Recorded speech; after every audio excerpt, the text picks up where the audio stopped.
magbabayad dito. Hindi ka ba nag-iisip? Bakit? Bakit tayo magbabayad? Wala pa nga tayong ticket. Wala pa nga tayong ticket. Wala pa nga tayong ticket. Ang galing nyo!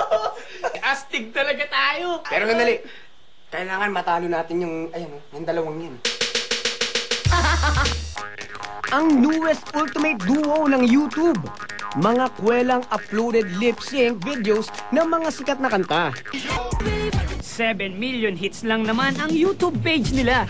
And counting. Sino ang hindi nakakakilala kina Moy Moy Palaboy? Naisip ko lang yun. Trip lang yung pangalan na yun. Nilagyan na namin ng Palaboy. Ayoko naman, at saka ayoko naman ng Moy Moy 1023. Si Moy Moy ang nagsimulang gumawa ng mga videos. Pero napilit niya ang kanyang kapatid na si Roadfield para sumali. Office boy to, office boy. Pero hindi lang silang dalawang sikat, pati mga kamag-anak nila. May star power na. Yung nasa likod, tita namin yan.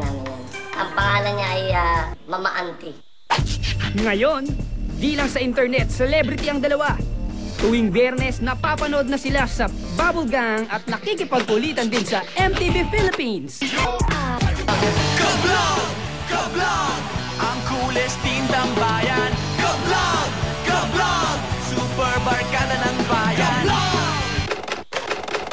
Siya si Tini, si Minnie, si Tita, si Mama, si Daddy, si cameraman, writer, and makeup artist, all in one.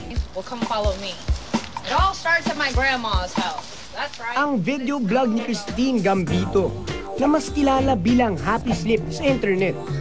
Napatawa ni Happy Slip ang buong mundo sa panggagaya niya sa miyembro ng kanyang pamilya at maling pronunciation ng kanyang nanay sa half slip. Christine, be sure to wear your happy slip. Akalain yung nanalo pa bilang 2006 YouTube Video Awards for Best Comedy ang uploaded video niya na Mixed Nuts. My goodness, baby, you spent too much on all that food.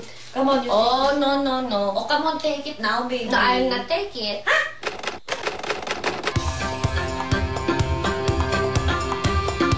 4 years ago nang naisip ni Brian Boy na gumawa ng vlog tungkol sa kanyang mga biyahe abroad at sa kanyang paboritong topic, international fashion. Pag uwi ko dito, lahat ng mga kaibigan ko, pinasa-pasa nila yung website ko sa mga kaibigan nila. Ayun, lumaki na siya. Umabot mula 6,000 hanggang 10,000 viewers lang naman kada araw ang nagbabasa ng kanyang vlog all over the world. Iyang high-profile designer na si Marc Jacobs, ipinangalan ng isang disenyo niyang bag kay Brian Boy, ang BB Bag.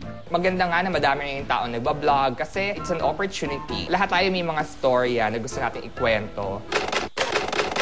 With the power of internet, ang dami mong pwedeng gawin at ipakita. Pero ingat lang mga kablog, dahil ang kasikatan, laging may kakabit na responsibilidad. Super barkada